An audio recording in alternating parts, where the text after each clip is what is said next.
thank everyone for coming today. Yes. Ms. Gillis, we're going to do it different today. We're going to let the speakers go first, Mm-hmm. and then what are our introductions and what we've got to say. That way we don't have the speakers up from their importance that they have to do today. So, and I believe we're going to have Ms. Shannon Lawson first. She is the project coordinator statewide for the opioid response team. If I read it right. Yes, ma'am. Ms. Lawson, please, the floor is all yours. Thank you. Well, good morning. I have a situation that I've never had to occur. My computer's telling me I can't start my video and I'm perplexed. So give me 1 second. I apologize. Let's see if I can do it now. How's that? Good morning, everyone. Good morning. So I am Shannon Lawson, as described. I work for the Council on Alcohol and Drugs. I live a little south of you guys in LaGrange. I do prescription drug abuse prevention for my day job with the council every day in Thomaston, Georgia. I also work with my boss, John Bringell, who's the statewide prescription drug abuse prevention collaborative coordinator. So I work with him in that. And then what brings me to you today is a special contract that we have with the Department of Behavioral Health here at the council, rolling out some community events around the statewide opioid response. So just a little background. Our state, the state of Georgia, and you may be fully aware, has had for several years a statewide opioid response plan. There was a multifaceted group of awesome individuals across the state that came together and started writing a plan of how to affect change with this, with the opioid epidemic that is upon us. And that was back in, that process began back in 2018, I believe. And since then, funding has increased for more awesome avenues for prevention, treatment, and recovery around the opioid epidemic in our state. And some of that new funding is allowing me to be here with you to present about the community service event, community showcase event around the SOAR project. So that's a lot of things. But Gila and I have met prior to this when we were making application, and we knew that we would like Carroll County, or I advocated for Carroll County to be a part of this, to receive the funding. I'm going to talk a little bit about it in the PowerPoint as we move forward about what this is, how it came about, and what this might mean for you guys at Carroll Family Connection and the Carrollton community at large. So without further ado, I will possibly share my screen. Yes, let's see. All right, so little hands. I don't know how, let me start slideshow. Before we get started, a little hands in the air virtually using our little, if we have the emojis available, or maybe just showing our hands in our video box. But how many are planning to take a little road trip, either to the beach or maybe to the mountains, maybe to see family? We're getting out a little bit coming soon. All right, I see a lot of hands going. That's awesome. I am as well. My family historically takes a trip to Destin, Florida every summer with my brother's children, my sister's family, and my 3 children. And we are again doing that this June coming up. Oh, excuse me. We're doing it in May this year. Sorry, but we're taking a little road trip. Well, I wanted to take us on a little road trip with this PowerPoint today and talk to you a little bit about this trip we're going to take on, this journey we're going to take on. So if you are willing to go on a virtual road trip with me today, strap in, let's go. All right. So our journey to this place that we are currently I spoke a little bit about the statewide response to our opioid epidemic. You may or may not know that our cities, our state, and even our nation, amidst the pandemic, is also experiencing an epidemic. We really we're in the midst, or in the crises of that epidemic before COVID-19 came upon us. That epidemic is the opioid epidemic. There are large, vast numbers of people we are losing to an opioid overdose daily.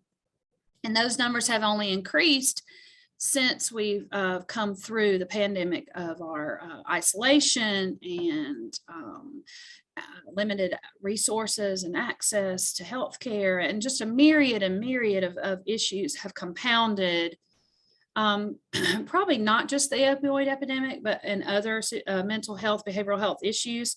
But by far, we see, especially in my line of work every day, I see those numbers just skyrocketing. I am currently here in Atlanta at the RX Summit, and they have actually increased the name, or enlarged the name, to the RX and Illicit Drug Summit.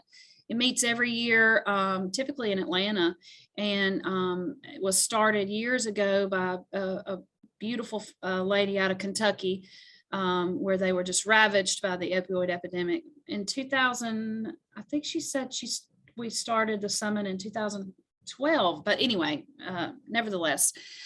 So just here with a large group of people that are working on prevention, treatment, and recovery efforts around this response. And just so you know, our state, led by Georgia Public Health, Department of Public Health, led the charge to create that statewide opioid response. And like I said, out of that response comes a myriad of funding opportunities and people doing some great things. And one of those fabulous things is going to be this, what I'm going to talk about. So our service area, or our road trip, you'll see before you the communities chosen for the community showcase events kind of are all over the state. I'm going to start with your northern partner, Polk, and then Carroll. We're going to go down south to Valdosta and Lowndes, and then circle around and heading back up into Toombs and Johnson County. In fact, I met with the Johnson County Family Connection lady, coordinator, not lady, beautiful lady coordinator, 2 weeks ago, and we're planning a fabulous July 4th event with her Family Connection in the downtown city of Wrightsville there. And then circling up, connecting our last community there in Elbert County and Elberton.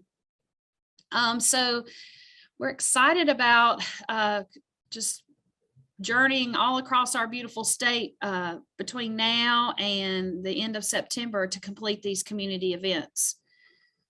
So we already have some fantastic partnerships and the great work that we've done. Oh, that kind of sounded, that's not how I meant that to sound. In the awesome work that is being done, not just art, we're doing it, but we are collaborating with the Department of Public Health, as we always do, Family Connections in all those communities, and also the Chambers of Commerce in those communities as well. We have full letters of support from all three of those entities and many of those counties. And for Carrollton, of course, we have the Family Connection Partnership, and both our District 4 partners at District 4 also wrote a letter of support for this event.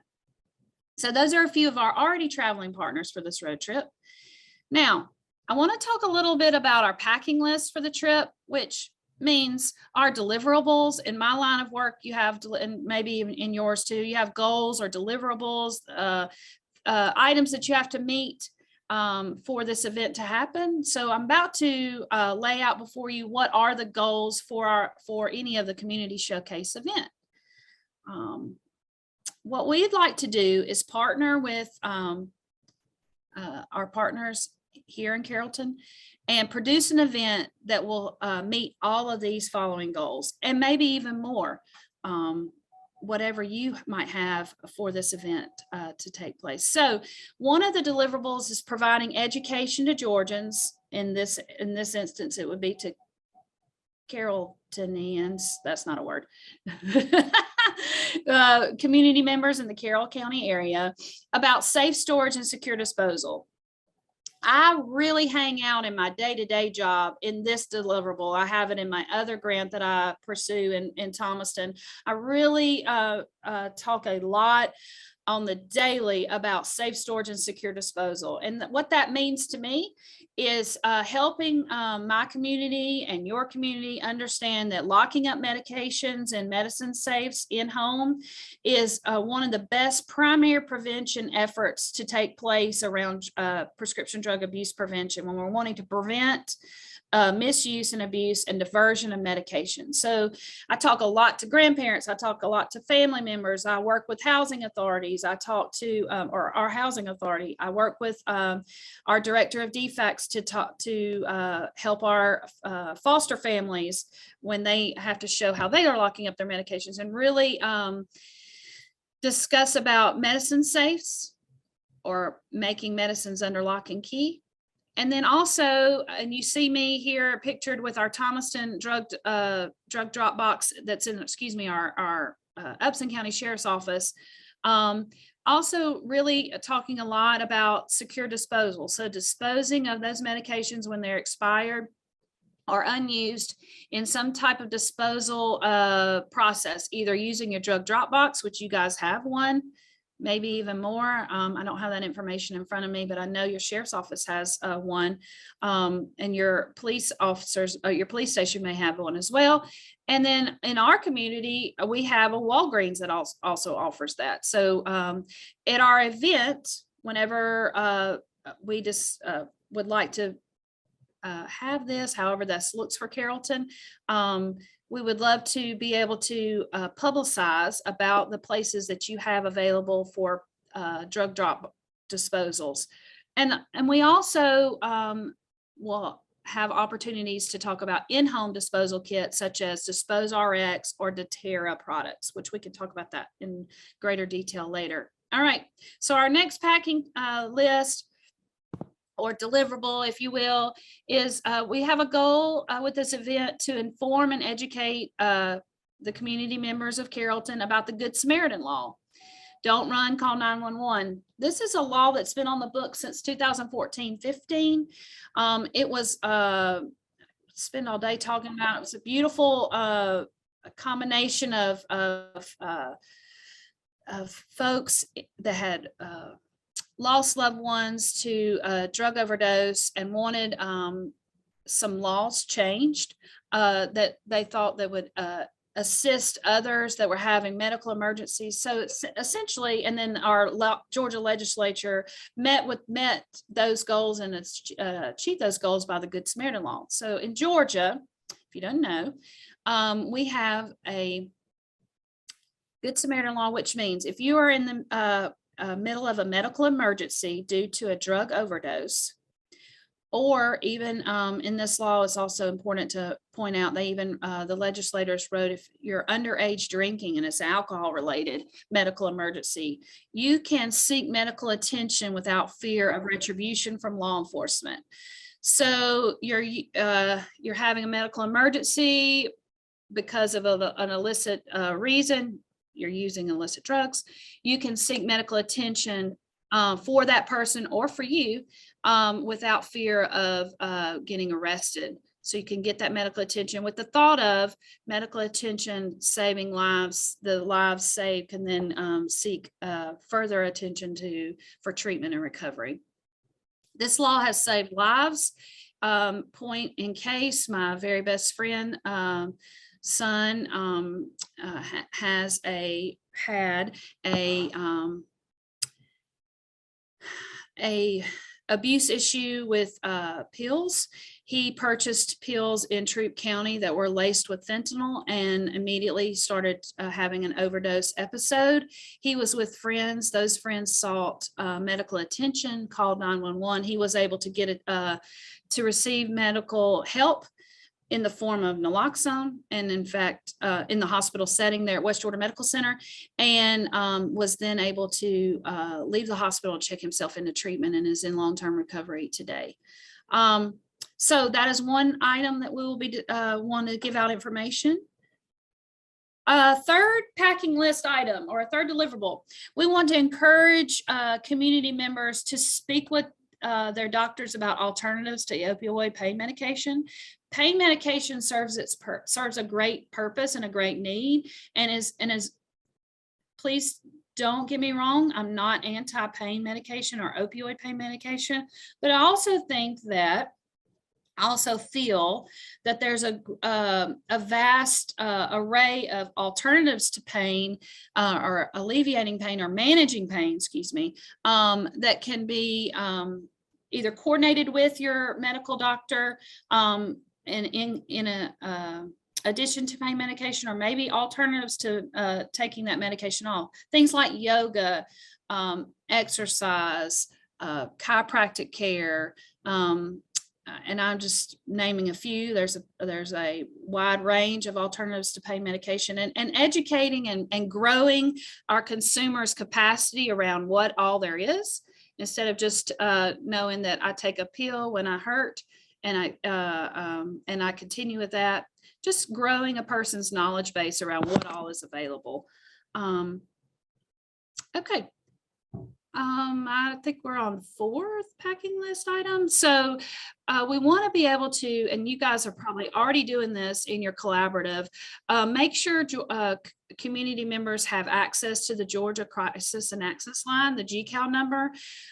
If you're not aware, you can, and we may have some collaborative partners on the call that work with this, but this number is available to any Georgian when they're having some mental health crisis, and they can receive that crisis intervention over the phone and get connected to resources. So pushing that number out is a great importance, especially in the days and times that we are in, even absent of opioid epidemic, just in with our mental health crisis that we are seeing coming out of COVID. And then we want to be able to make sure we're talking about naloxone. Naloxone is the medicine given when a person is having an opioid overdose to reverse that overdose. It is life-saving medication. There's different forms of that naloxone. You can see our sheriff there in Thomaston holding a Narcan kit. One of the first things that we helped to bring to Thomaston when I came on board in 2019 was getting Narcan training for the sheriff's office deputies and the Thomaston police officers. You'll be happy to know that with a different hat that I wore, with a different funding stream, we were able to bring the Carrollton City Schools, middle and high schools, Narcan administration training to the response, medical emergency response folks, their nurses, administrators were trained and now carry Narcan in the schools. That was with a different funding stream that I had that ended in April, but thanks to Gila, she got me connected with the school system there, and I'm excited that that took place. But naloxone is, there is an open prescription, an open order due to the same legislation that passed the medical amnesty law, or the Good Samaritan law, also allowed for the Department of Public Health to write a standing order, excuse me, I'm gonna get my words right in a minute, a standing order for naloxone. So anyone in the community does not need a prescription in hand. They can go into a pharmacy. If you feel like you have family members or neighbors, or you yourself are in long-term recovery and want to make sure you are covered and have access to this life-saving medication, you can go into a pharmacy and purchase it yourself. And some health insurances cover the cost of naloxone there. So that is something in Georgia we want to make sure community members are aware. And then there also are programs out there for persons in crisis or long-term recovery, or in the middle of use or abuse. We can access some programs that provide naloxone training to those family members and friends of those persons. So we want to make sure that information is out, and whatever that would look like, passing that out to the community. Now, so we're all packed up. We've got all our deliverables in our suitcase, and we're ready to go. I'm ready to come to Carrollton and partner with you guys, so to speak. And I think that's it, and I'll stop sharing my screen. So I've said a lot. and you're probably like, I don't know what this is going to look like, or I'm on board, I'm ready to go take this trip with you. What we'd like to do, what we have before us between now and September, August 30th, we at the Council on Alcohol and Drugs would like to partner with you guys, partner with Family Connection in Carrollton, and produce an event, maybe even coordinate with an event that you already have, an annual event that you already have in the community, and connect with resources and provide the community with this information that was shared, the naloxone, the GCAL number, medicine safes. There's monies in the budget to purchase safes and deterra packs or in-home disposal packs to give away at this event. But what I want to leave with you guys is the excitement of the event, the awareness that it will bring to the community, the resource that I hope you would find in me to help produce the event, but also know that this is your event and your community. And so I'm not trying to say it needs to be one way or the other, but work with you guys and plan an awesome event, and know that we're here to provide this between now and then. I don't know how you guys run your meetings. I don't know if you want to do questions in the chat, or I will also put my contact information in the chat as well.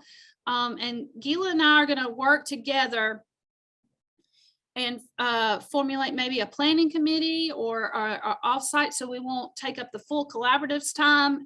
Work together from these meetings, but maybe report back in these meetings, update as well, or however you want to. I'm going to turn it back over to you and let you run that from here. Thank you, Miss Shannon.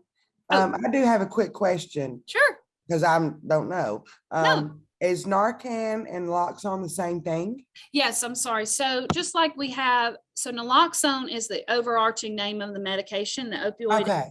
And then Narcan is just the type of naloxone that is in a nasal spray form. So what you saw the sheriff holding there, the little box, it's like an Afrin. I thought I had one with me. I've seen those, yeah. Yeah, it's like an It's one of the Afrin or same a thing nasal or not. spray. So there's several applications. There's an injectable naloxone, there's the nasal spray, and one other. What we being people that work in the community and want to train community lay people to use is that nasal spray, even law enforcement, because it's the easiest to administer. Yes, ma'am. Thank you very much. That was very informative. And I know we've got a lot of stuff coming up in May. Gayla, maybe she can tag on to some of that. Well, that's in Yeah. May with her event and combine it then. Okay. Absolutely. That'd be great. Yes. And also, if you have any list of the programs that have availability for people to get the Narcan, please let us know. And on the chat, Jamie says that she will have enough volunteers to do this. So we are going to get together with her and her Oh, students. fantastic. That's exciting. Anybody has any questions? If not, I guess we'll move on to our next speaker. Miss Trinity Strickland is with DFACS, and she is, hold on, let me think. I'm sorry, and I forgot what your position is. I read it and I wrote it down, and I can't remember my own writing this morning for some reason. So Miss Trinity, if you'll take over now, we'll have you what you have to say. Resource development, that's what she does, resource development. It came Yes, to ma'am. me. Okay. Good morning. So my name is Trinity Strickland. I've been with DFACS for 3 years now. Last month, I've been there for 3 years.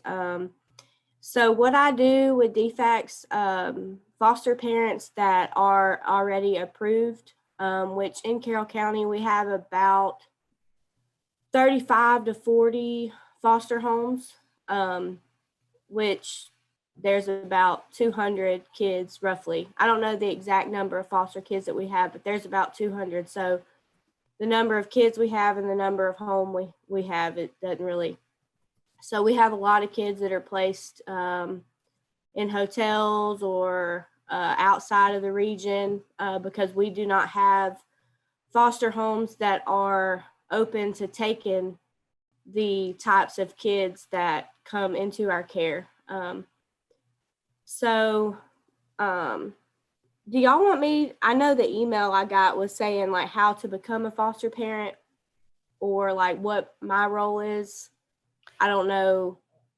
Yes, we would like to find out more about how to become a foster parent. What are the resources that foster parents have in our county?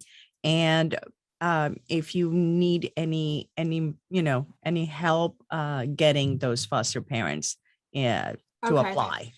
Yes, ma'am. So, it's simple to become a foster parent. There's a number that you can call, but most of the time I just give people either my email or my coworker that does that directly. And all you have to do is email us. And what we do is there's actually one this evening. It's a virtual meeting like what we're doing right now. It's called an information session. Um, you join that and we play a PowerPoint for them and we go over all the different types of foster parents that there are because there's resource parents, there's adoptive parents. So we go over that and then once they attend that, we send them an email with an application to fill out and they fill that application out and we run some initial screens on them just to make sure, that they qualify because they're, you can't have any type of criminal history or anything like that. So we do that. And then if they pass that, we move on and we do an initial home visit. So we go out to the home and just kind of walk around, make sure the home is equipped to take children. And then after that, they go to training class, which is a new curriculum now. It used to be called Impact, but now it's called NTDC. It was a pilot that just Region 4 did. We got selected to do that curriculum. So it's about 30 to 32 hours long. And they used to be in person, but because of COVID, and that's kind of why our numbers have gone down. We used to have 50 plus homes about a year ago, and then we had people leave. And so anyways, they do the training classes. And then we have contractors that write a family's home study.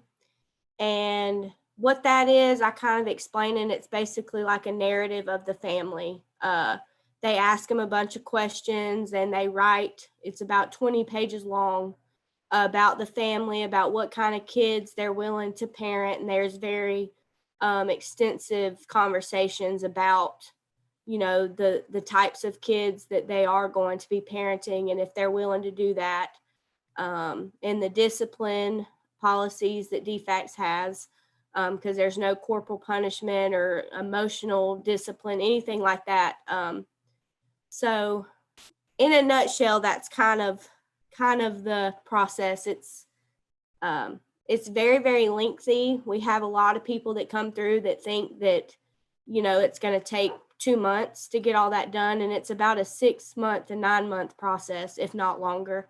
And it's not a process that we want to rush because we've had instances where foster parents have gotten arrested or for child abuse or inappropriate discipline, and things like that do happen. I never would have thought that it did, especially because I'm from Carroll County. This is my home. So I the things that I've heard and seen, even in foster homes, it does happen. So we have to be very careful and observant of the types of people that come through.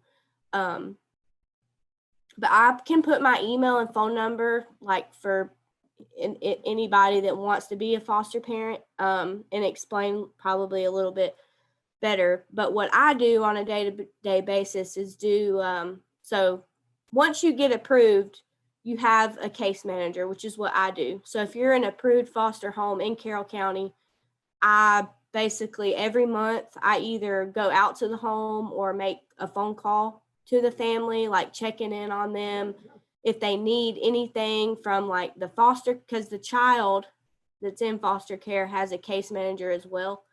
So I just call them or visit them every month in the home when the kids are there to make sure, you know, everybody's doing okay if they need anything.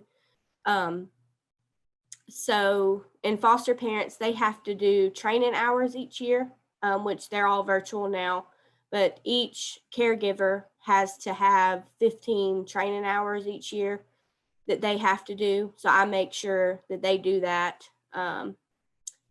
And basically I'm the foster parents resource. I guess you could say that is, you know, I'm their point of contact. If they have any issues or need anything, they come to their home monitor, which is me.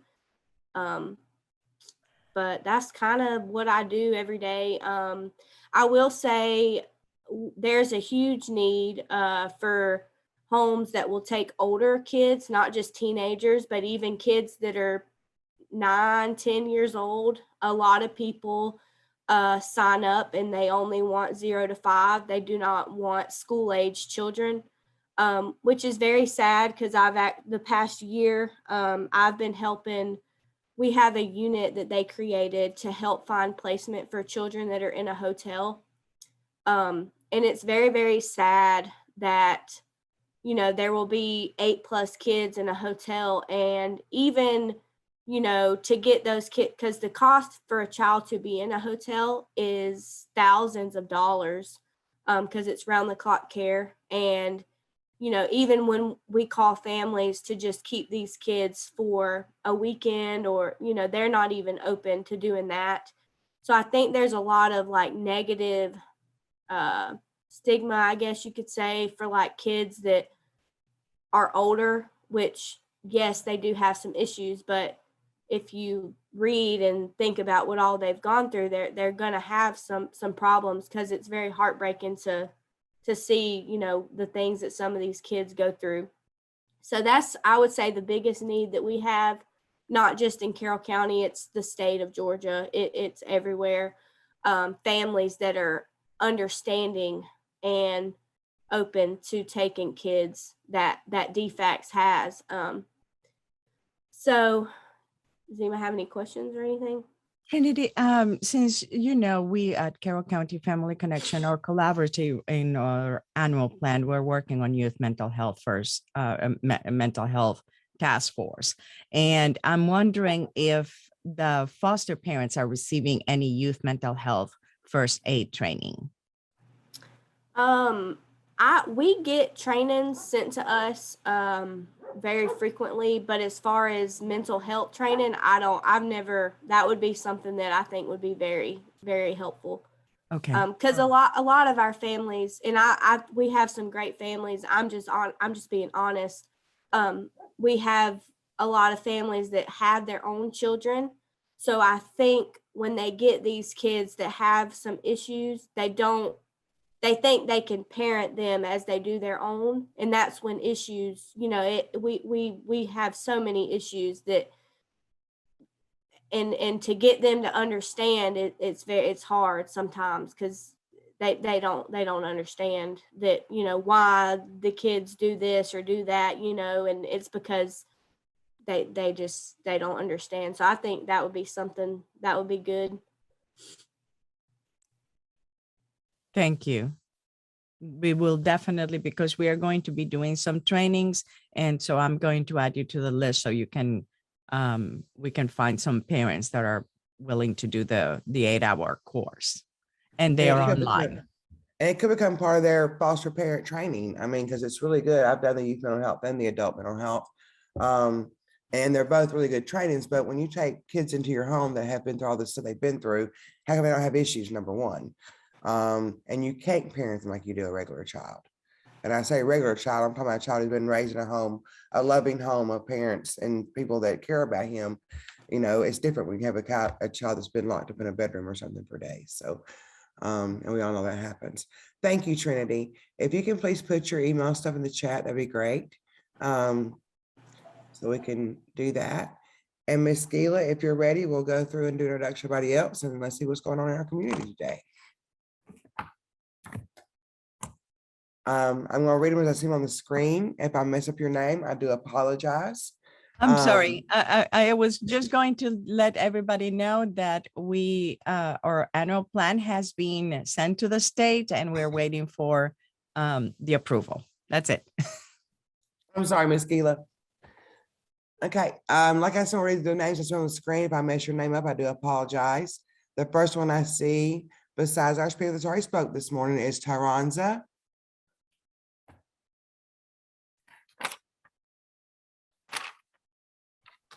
And she may have to step away for a second.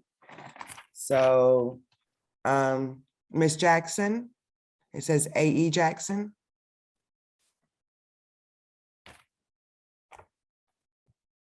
Hello, good morning. Good morning. I'm with the Supported Employment at Pathways. And what we do is we help our clients who have a diagnosed mental illness find competitive work. Really? I didn't know that existed. Oh, yes. It's really a great program. What we're trying to do is get people back in the workforce, not just in a temporary job or in a job, like putting batteries in a box or something, but in a job where they have the skills and they have the education. Yes. But because of a mental illness, they're having trouble keeping or finding a job. Or keeping it. Yeah. Yeah. Yeah, understood. Thank you, ma'am. Miss Marissa Ramos. Well, that's Ramos Santana, if I'm correct with that. Hello, good morning. Good morning. How are you? Good. I'm the bilingual parent liaison for Carroll City Schools. We work together with Family Connection to help the Hispanic parents of our community, and to provide the community service that they need, the newcomers for the school city. So we work together also with my coworker, Brittany Berry, who is in charge of the foster care liaison for family also. We are here to support our community also. Our parents, if anyone can provide any service that the community do, we are more than welcome to help our parents. Thank you for this opportunity. Thank you very much. Miss Blanchard. Morning. My name is Linda Blanchard. I am the Children in Need of Service Coordinator for Carroll County Juvenile Court. I work with the truancies and the low-level families. Gila wanted me to talk about a program that has come to our attention. It's called Families Count, and it is actually offered by some local churches. They have been trained by Lifeline Children's Services. I think that's out of Birmingham. And it is a 6-week program, and it's parent education, basically, and parent support. They actually, I'm just going to read it. It says, it's a church-led process, assist participants in developing a network of support that can continue beyond the 6-week class. The goal is to provide protective factors in place to provide accountability for parents while fostering personal growth and development. I'm sorry, not professional. So it's a program that works with families, and they just kind of wrap around the families. And at the end of it, they have a mentor that works with the family afterwards. So it's like the support. I kind of think, like, when I think of CASA, that's what I think about, is like to, keep providing that support, not just go to the class, but provide the support after. The first class actually starts tomorrow night. So it's a 6-week class, and they provide transportation, which is amazing. Huge. So, and it's free. So that's another thing. Actually, I will put the woman's name. Lindsay Williams is the name. Williamson is the person from Midway that's, putting this all together. They're going to move it from church to church. So it's not just a Midway thing. It's a Carroll County, community thing. So if anybody has any questions, you can call me, or I'm going to put her name in the chat so you can give her a call too. And Linda, if you could send that flyer to Gila, I know what she's gonna say. If you can send that flyer to Gila, she'll get it sent out. Yeah. Yeah, I mean, perfect. I don't know, Gila. I know. You were going to say that, weren't you, Gila? Yeah, she was. I knew what she was gonna say. Okay. All right, Jamie Brandenburg. Hi, I'm Jamie Brandenburg. I'm a faculty member here at the University of West Georgia in the major of health and community wellness. So with that, that I have the internship class that I teach every semester. So I have this summer, the hours actually have increased. So if you have internships of at least 60 hours, that is the requirement now. It used to be 45, but we increased that. We felt like they needed a little more hands-on time. So I have those students this summer, and then I have them every single semester. I actually have 40 of them this semester. So, woo, but that is something that, you know, I love for them to get hands-on experience. So if there's a project or something that you're interested in, if you can let me know. I know some of my students through another course with less hours, because all of our classes require some sort of experiential learning. So something that they learn through experience, whether that's worksite wellness, our intro class. There's several classes we teach here, courses that have hours that have to be completed from the students. I know my intro class helped Gila with the vaccine clinic that was going on. So a lot of our intro students went to that event and helped out. So if there's something that you know you have got coming up, if you'll let us know, that's something that I can post to students. But they understand that this is their chance to get that hands-on experience. Thank you, And my Jamie. information is in the chat. Yes, ma'am. Miss Amanda Carden. Unmute yourself. Sorry, I just, you know me, I just start talking. I'm Amanda Carden. I'm the director over at the Child Advocacy Center. This month, you know, it's been Child Abuse Prevention Month. Y'all have probably seen the Pinwheel Gardens, the Pass the Pinwheel stuff, all of those things all over this county, Haralson County, Heard County. Obviously, it's our big donation month, all of those things. I have to put a plug in for that because that's reality. We're a true a nonprofit, just like many of y'all are. We're not state funded, federally funded, but we work with children who have been affected by child abuse, and got friends on here from DFACS, you know, Miss Lee, who's with DJJ, folks from the school. Y'all, I worked for public schools for over 15 years. At one point, all of the DFACS girls came through me. I thought I knew the things that children in our community experienced. I thought I knew. I knew what I knew.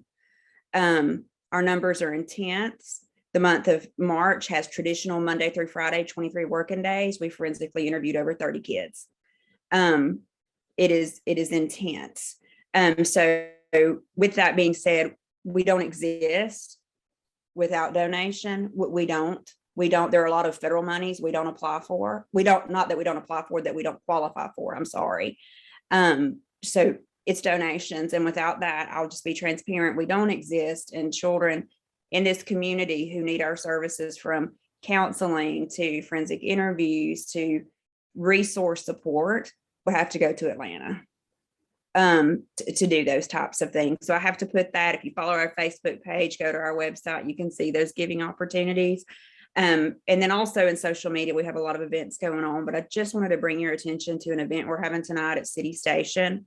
Those of you that are in the ditch with kids, you know that social media and digital access is wearing our children out. I worked in the school system for a long time. It is the beast you can't beat in public school.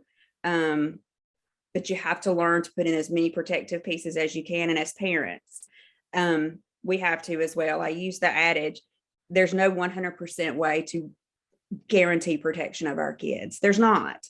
When you put them behind the wheel of a car, when you do all those things, when your baby's learning to walk, you know, there's no guarantee they're not going to fall and not get hurt, but you do everything you can to prevent that and to mitigate harm should they fall.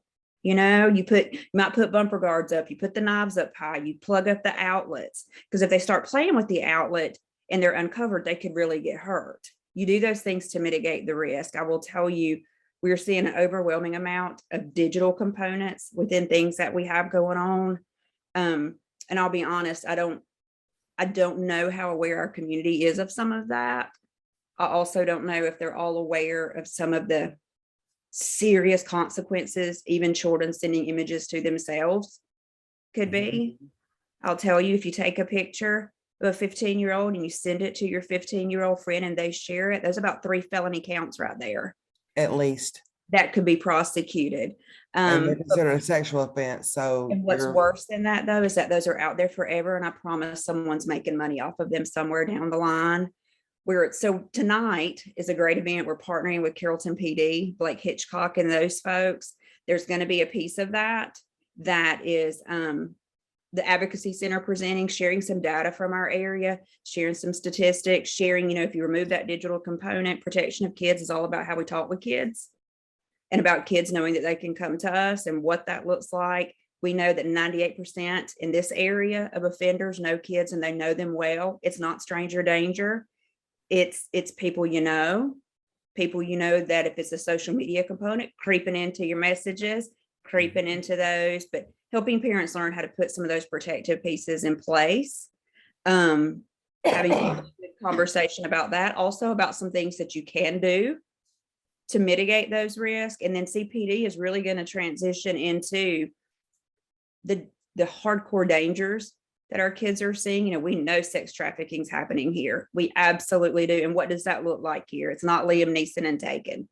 All of those, and how we can protect our kids. Cell phones they're part of technology. Every kid has access to digital. My child is 10, she doesn't have a phone, but I would be a fool to think she doesn't have access. She goes to public school. Her friends have phones. She has computer access at school. I would be a fool to think that this is not relevant to her. So what conversations are we all having with our kids? So I encourage you to come out. You will leave with something. I'm a big believer. If you come to an event, you have to leave knowing more than you did when you got there. I plan to learn some things myself tonight. So please come at City Station 6 to 8. I will tell you it ties in beautifully with the initiatives of Carroll County Family Connection. I will tell you, when I was with the school and here at the center, when we talk about sexual abuse, has grand impact on a child's mental health.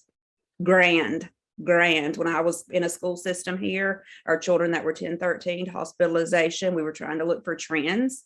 Overwhelming, the trend was children who had experienced sexual abuse. About 89% of those kids that were hospitalized, 10, 13, had experienced sexual abuse, either disclosed prior to hospitalization or during. It's intense. We have a lot of those needs within the center. We staff out for services all over, trying to help get some children into residential care because their needs are beyond what our community can provide right now. But this is huge. And then, we talk about the cyberbullying component. You start having these images circulating. It's revenge. It's those types of things that leads to some very significant issues for kiddos. So I just encourage everyone to come. Like I said, we'll be respectful of your time, but it's just 2 hours. It's just 2 hours guaranteed to learn something that you didn't know when you got there. Like I said, if I'm spending my Tuesday evening doing something, I better learn something. I think time is precious. But also talking through, and we're going to have folks, get out your phone. Let's talk about what to do. Let's talk about what to do there. Let's talk about with our kids, and and just having some, not anything of judgment, but conversation. If we got children under 13 on Facebook, Facebook says you shouldn't be on there under 13. So why the devil are we helping our kids set up a profile? Thank you, Miss Amanda. Ma'am. I said, thank you very much. And Miss Gila has put in your donation link as well as your Facebook link in the chat for everybody. Yes. It takes care of us. Thank you. Thank you. I can't quit talking. Hope to see y'all tonight. Thank you, Amanda. Miss Dix, you're next, please, ma'am. Good morning. My name is Keisha Dix, and I'm Center Manager for Community Action for Carroll and Heard counties. As you all know, we just finished up with LIHEAP, the heating part of it. We're well into the cooling part of it. We started seeing the 65 and older community, and on December the 2nd, we will open it up for the general public. That means anybody from 18 years old to 100 years old. A lot of times the seniors think that they cannot make appointments in the next month. They just think that 1 month is for them. So if you have any seniors, please let them know that they can still, if they didn't get an appointment on April the 1st, they can get an appointment on May the 2nd. And we're still in the middle of the water program, but unfortunately, we're only doing the city of Temple and the city of Villa Rica right now. Hopefully the city of Carrollton is close to signing on. So hopefully we'll have the city of Carrollton within the next month. Thank you very much, Ms. Dix. Thank you. Miss Brittany Berry, you show up next on my screen, dear. Good morning. I'm Brittany Berry. I'm the school social worker for Carrollton City Schools and also the foster care point of contact. Thank you, ma'am. Miss Lee.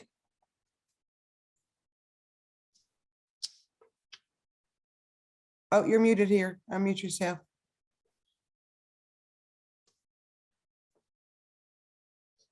There you go. I'm Charlene Lee, sorry. And I work for Impact West Georgia, where we have the Hope Center for homeless men. We have the Deserve van for our veterans of Carroll County for transportation to meet their healthcare access. And then we have ACE, which is an adult community education program where we teach reading and writing to adults. This year, we also incorporated the warming center that is opened up when inclement weather comes. Thank you, Miss Lee. I know we saw that on Facebook just a little while back when it got so cold. Not sure it is cold, but Yes, ma'am. Brandy at Willowbrook, are you there, sweetie? I am here. I've left and come back, got disconnected and reconnected about 4 times. Good morning, friends. I'm Brandy with Willowbrook. Just to kind of make sure everybody's aware, and I know most of you probably are, we continue to offer those free screenings to community members that are seeking mental health services. They can walk in any day for that screening, or they can call and schedule an appointment. We even offer that screening over the phone for those with some transportation issues. The screening's the first step, and then with that screening, they will receive every time 3 options for referrals. We do also include that crisis access line that was mentioned earlier on there, but they're also getting 3 referrals in their community that accepts their insurance. It may be within Willowbrook, it may be outside of Willowbrook. We just want to ensure that they're connected with some resources that that therapist feels like would best meet the need they expressed during that free screening, guys. As far as Willowbrook services go, we're still operating our inpatient unit. We have our PHP programs in Carrollton and in Villa Rica that we do offer that transportation piece for. For a bit, we did not have that, but we are up and running, guys. We're picking up in Harrelson, in Carrollton, Villa Rica, Paulding, Douglas, all over the place, and bringing them in where they can come in for group therapy and meet with the psychiatrist at least once a week. That's a 4 to 6 week long program, give or take, can be a little more, a little less. And then we are also still doing our Willowbrook Counseling Center for individual therapy, our Willowbrook Psychiatric Center for psychiatry. And then 2 programs I wanted to highlight really quickly is our Regain program, which is our primary substance abuse program that meets here in Villa Rica in person 3 nights a week. Guys, this program is for our working professionals, so teachers, nurses, anybody out in the community that works that 9 to 5 but is really desperate for that substance abuse treatment. We have a program tailored just for them where they see the psychiatrist weekly as well. And then lastly, our Journeys program. We have an adult Journeys and an adolescent Journeys. Those are substance abuse groups that are meeting virtually. Just to meet the need. A lot of times we have kids coming out of PHP that still need something specifically for them or adults. And I think it's a once a week virtual group that is led by a peer support specialist. So lots of awesome programs within our system, and we're always searching for programs outside of Willowbrook to meet the need too. So that's what we got going on at Willowbrook. Thank you so much, Brandy. I know we use you all the time. So Yes, ma'am. Miss Melissa Prigmore, did I say it right? Did I kill it? Hey, good morning, everybody. Can you hear me? Yes, Are we ma'am. good? Yes, ma'am. Okay. This is my first time on here, so thank you for inviting me, Ms. Gonzalez. I appreciate that. What I am is I'm a soldier and family readiness specialist with the Georgia National Guard. And Carroll County is a county that I cover and service. So what happens is you may have service members. You do have service members that live in Carroll County, and you may not realize that. You have children that go to your schools that are military children. And so what I do is when they have a need or need a resource or anything like that, I can help them with legal, financial resources. We have personal financial counselors, crisis intervention. I can do an assessment. And then the reason that I want to connect with all of you, like Brandy at Willowbrook and Miss Amanda and just different people like that in your county, is because it helps me to know what you offer so that I can point my families in the right direction. And so I really appreciate the opportunity to get connected with you guys. My information is there in the chat. So if you run across a military family that has a need, even if you can help them, please point them towards me, because we have resources that's not available to civilians. And that can also help them through grant. If they're in financial crisis, there's the Georgia Foundation support, Georgia National Guard Support Foundation. Sorry, it's a long word. It is a 501c3, and they can get grant money through that to help with bills, rent, utilities. People think it's strange, but COVID hit our National Guard members just as hard employment-wise as it did anybody. Because they work in the civilian sector, they only drill once a month if they're a traditional M-Day soldier. And so that's what I'm here for. April, I know, is the Child Abuse Awareness Month. It's also the month of the military child. So if anybody works with children and you know that they're from a military family, just recognizing them in our schools, wearing purple, or making an announcement that, to all the military kids, we recognize you. I'm hosting a Region 1 event. I did choose Gordon County because it's my neck of the woods. But everyone is welcome to come, and I would love to host something in Carroll next year and do something for your families down there. So hopefully you'll see my face on these meetings regularly, and I'll get to know some of you. And if you have any questions, just let me know. Thank you so much. Thank you. I'm glad you came to join us today. Mr. John Murphy, you're up next, please, sir. Morning, everyone. I'm John Murphy. I work with the Department of Community Affairs in specifically the Georgia Rental Assistance Program. And one of the things that, like Melissa just mentioned, and I think, would be a good resource for a lot of the military doesn't realize that we offer financial help for rent, utilities. And so a lot of the programs that are out there kind of can be help with our program. So I just want to thank the Family Connections and the collaboration organizations that work with Family Connections, because over the last month, the word's really getting out. And keep giving my number out there, because I've been helping people who've kind of fell through the cracks, or for some reason their application did not get moved forward. And so, and if you do have somebody out there that you're not sure if this program can help or not, just give me a call and we can look into it. And if we can't help, if we have a program that can help there. Thank you so much, John. Victoria Presnell, you're next on my screen, please, ma'am.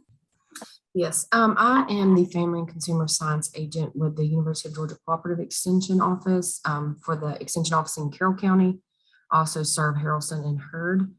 The program, I guess I would highlight, we have tons of things going on, and I try to send the flyers throughout the emails when we have things going on that would be relative to some of you guys, but we do SNAP education, and it's nutrition education, direct nutrition education, and it's totally free. And we're just teaching families how to eat on a budget, how to make healthier one-pot meals for their family. We talk about, meal prepping and stuff like that for families when you are on a budget. And then we also teach them about physical activity and like chronic disease prevention, all how they can do that with limited resources.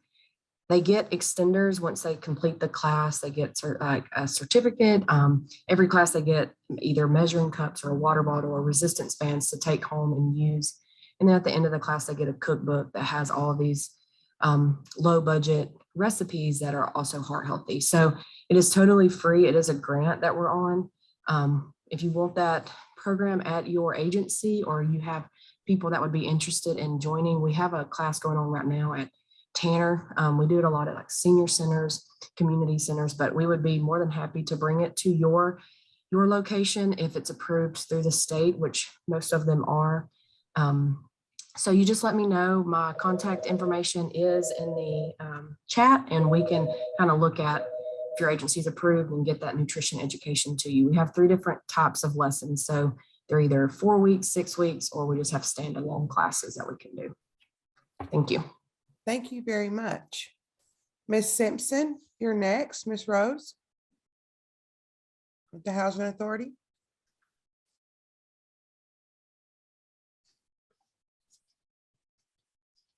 And she may have to step. Oh, there she comes. Hey, good morning. Good morning. I'm Rose. I'm with the Carrollton Housing Authority for the Family Self-Sufficiency Program. Can you guys hear me okay? Yes, ma'am. In here, we basically help our families that are in housing to become more self-sufficient and less dependent on government assistance. They set goals for themselves, whether that's going back to school, becoming homeowners, getting the help that they need, whether that's mentally.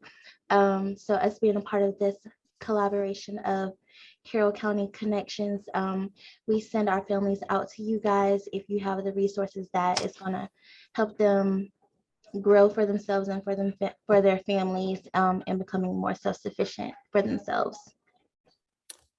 Thank you, ma'am. Next, I see on my screen, Miss Mary Sale.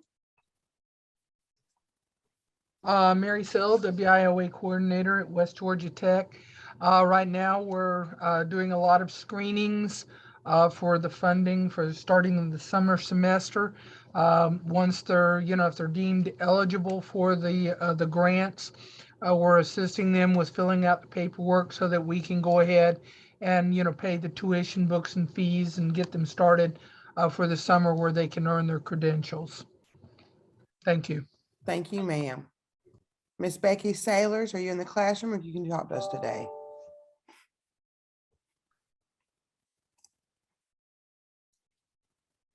I believe I read in the chat she was in the classroom. Okay, Mr. Johnson. Thank you, sir. Good morning, everyone. My name is Noriel Johnson. I'm one of the community relations representatives for Peace State Health Plan, and we service those members that receive Medicaid, Each Care for Kids, and Planning for Healthy Babies. I don't have too much to update right now, but we are working on our new VABs, or our value-added benefits that will take effect on July 1st. We are completing those trainings now. So hopefully within the next month or so, I'll be able to talk about our new benefits that we offer. But until then, we're still covering, free Boys and Girls Club memberships, the family YMCA memberships, free over-the-counter items for members. They get to order them monthly and it's mailed directly to their home. We do still have our sports scholarships for members ages 6 to 18 to play sports such as football, cheerleading, basketball, and swimming. But the swimming lessons will only go through the YMCAs that actually have a swimming pool inside of it, unfortunately, for right now. And of course, we still cover our medical, our dental, vision, and behavioral health services. And all this is at no cost to our members as long as they're part of the Medicaid program here in the state of Georgia. Thank you. I'm looking forward to see what y'all gonna have next time we come. Yes, ma'am. Thank you. I see a L. Walton. I don't want to mess the first name up.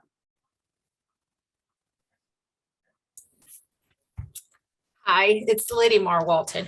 Okay, I go by thank you. Liddy. A lot easier. Yes, it is. Yes, I am the program coordinator here for the Carroll County Emergency Shelter Domestic Violence Center. Okay. A much needed resource in any community. Mhm. Ola McClendon.